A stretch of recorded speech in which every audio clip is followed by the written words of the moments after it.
মহান বিজয় দিবস উপলক্ষে চট্টগ্রামের কর্ণফুলীতে দরিদ্র পরিবারের 200 কিশোরকে বিনামূল্যে খৎনা ও ঔষধ সামগ্রী দেওয়া হয়েছে।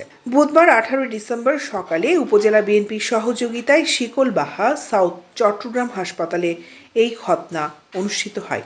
কর্ণফুলী উপজেলা বিএনপির সদস্য সচিব হাজী ওসমানের সঞ্চালনায় দক্ষিণ জেলা বিএনপির সাবেক সাংগঠনিক সম্পাদক এস.এম. মামুন মিয়া এই কর্মসূচির উদ্বোধন করেন। এ সময় এস.এম. মামুন মিয়া বলেন, বিএনপি দেশকে এগিয়ে নেওয়ার সংগ্রাম চালিয়ে যাবে। দেশের সার্বভৌমত্ব রক্ষা, মানুষের ভাগ্য পরিবর্তন কেবলমাত্র বিএনপি করেছে। ফেসিবাদ মুক্ত এবারের বিজয় দিবসে জনতার ঢল নেমেছে। মানুষ এখন স্বাধীনভাবে কথা বলতে পারছে, মত প্রকাশ করতে পারছে, প্রকৃত স্বাধীনতা উপভোগ করছে। তারেক রহমানের নেতৃত্বেই নতুন বাংলাদেশ অপেক্ষমান বলে তিনি মন্তব্য করেন।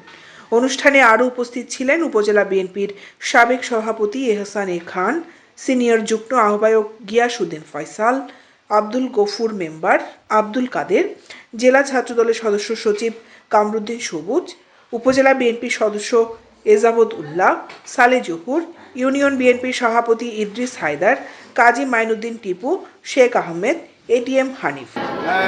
বিজয় দিবসের উপলক্ষে আমাদের আজকের এই আয়োজন আমাদের দলের চেয়ারম্যান জনাব তারেক রহমানের নির্দেশে আমরা জনগণের জনবান্ধব কর্মসূচি আমরা নিয়েছি।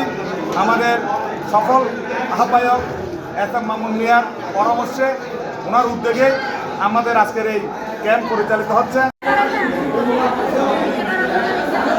দৈনিক আজাদী নিউজ ডেস্ক।